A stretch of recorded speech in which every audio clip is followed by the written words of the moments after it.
Hi, everyone. I'm Ray Richmond, and I'm welcoming 21-time Emmy nominee and 8-time winner, Jen Flanz from Comedy Central's The Daily Show to our TV showrunners Meet the Experts panel. Jen, in what ways has it grown more challenging to mine satire from a divisive country that seems largely to have misplaced its sense of humor?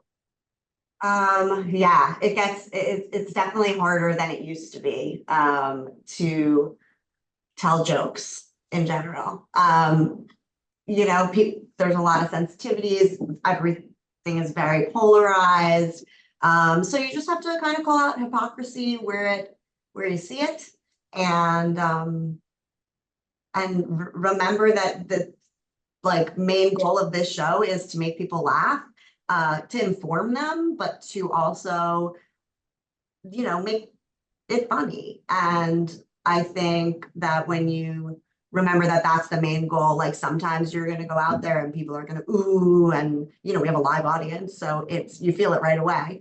But just stay the course. That's what I say. We just remember It's to be not, no oh, matter I'm what. sorry to interrupt. I was just going to say, it's not as if there's less to parody in 2024 than there's always been. In fact, possibly never more. Possibly never more. I mean, it is, there's so many news networks, there's so much media coverage, there's social media, there's a wealth of things to comment on. Not to mention, both presidential candidates have their, running material that we go to. But I think that, there's always somebody to look at and to make jokes. We say, like, some days the news gods give us more and some days they give us less, but they never give us nothing.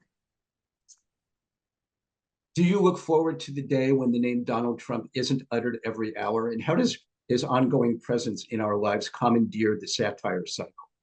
I mean, listen, I think that I'm a New Yorker, so Trump's been a name in my life for a long time. I'm not new to it, like some of the country. He's a character in the story that we tell every night. At some point, maybe he won't be, but who can predict when that will be? I think even if he doesn't win the election, he will be a character in the story. I'm sure that's true. Well beyond his existence, he will be a character in this story, right? So, yeah. So I don't think he's going anywhere anytime soon. Does being back in an election year make your job easier or more difficult, or does it just depend on the day? It always depends on the day, I would say, but it makes it easier because there's like a real purpose to it, right? Like, we're not in a non-election year, we're looking for stories, and almost the absence of a focus makes it harder to find things. Right now, if there's anything election focused, we have our big indecision coverage. That's like the goal of the year, is to really ride this out. We'll be at both conventions in Milwaukee and Chicago. We always go to the conventions. We will also be, covering election night. Like, I would say it's almost easier because it gives us a purpose. It gives us main characters to the story that the audience already knows. There's a lot less to lay out. When you do a story in a non-election year, you may have to really feed the audience the entire backstory, whereas they're following along the whole time, they're reading with you. So I would say maybe it's easier. It's just busy, but it's creatively maybe easier. And you have like a direction. You have exactly. something to point to. Jen, the host transition, I think, from Jon Stewart to Trevor Noah in 2015 seemed to be a surprisingly smooth one, at least to me. But finding a permanent replacement for Trevor was much more fraught, near impossible. Why have you ultimately decided against a new single host? Was it creative, financial, neither? I think it's all of it. I think that, listen, I was here to transition the show from Jon to Trevor, and I was here to do the guest host era, and I'm here to transition it back to what I think is possibly the best version of the show, or at least the show to meet the moment. I think that, all these, headlines about no women in late night, no diversity in late night, like, it is really a great opportunity for us to be able to not just pick one person, but be able to hear from different voices all the time and different points of view on the same headline. It gives us different ways to cover stories. You can, by the way, in an election year when there are people like Trump and Biden who run before, who we already know, what a great opportunity to be able to tell, you know, the same kinds of jokes, but like if Desi is saying it, it sounds different than if John's saying it, than if Ronnie says it. So it really gives us a little bit more to work with in terms of, you know, how to cover things. In addition to that, we have like, you know, the half-hour show on linear, then we break our show up for social, then we also have all of the content that we create just for social and the podcast. So there's so many ways to slice it.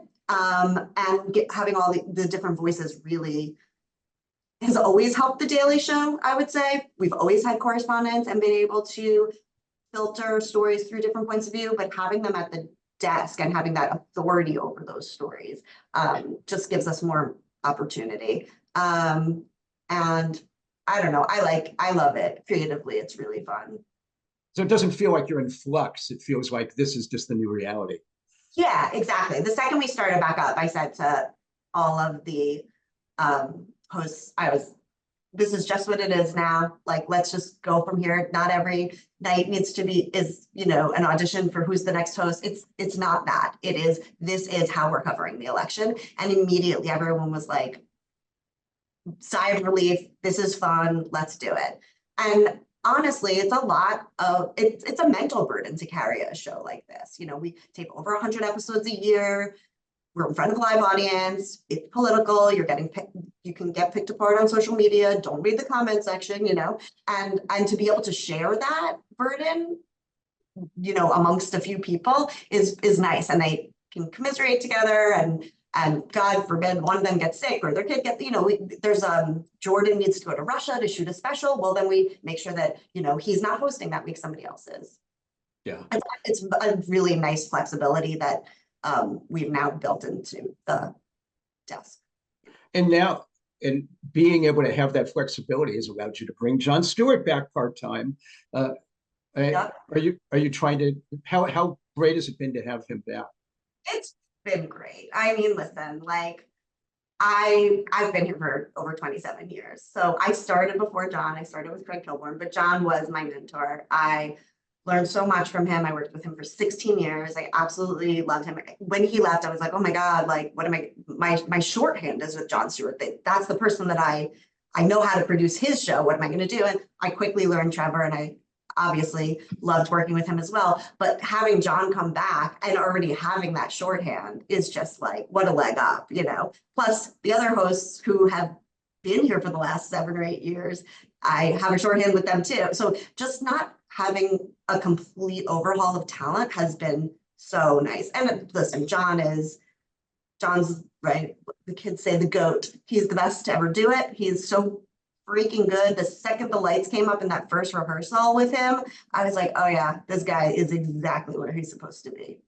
You know, he just does it at a level that is, his mind works in a way that I have never seen anyone else's. I agree. It's just as a viewer and a fan. Are you trying to talk him into a longer term stint or more nights per week? I want him to be happy and do whatever he wants, but I think he's been really happy here. So I'm like, I would not be opposed to this being the way the Daily Show is forever. I think it's a really, really nice setup. And I obviously love working with Jon. So it's not just an election year thing. It could go beyond. Well, no, right now it is an election year thing. And I just hope that he's having such a good time that he never wants to leave us. Very quickly, just before we wrap, what's the best compliment, Jen, that someone can give to the show and therefore to you? That they love watching it and that they feel like it's funny, you know, and it's making them laugh. I think that that's ultimately the goal of the show, right? Is to keep people watching, to make them laugh. And you know, I wouldn't mind if people thought we were like not super partisan. I think it's really good to call it out on every side. You know, let's make fun of Fox News, but let's also get a MSNBC. Like, I love that we try to stay down the middle on everything. So that would be a compliment to things.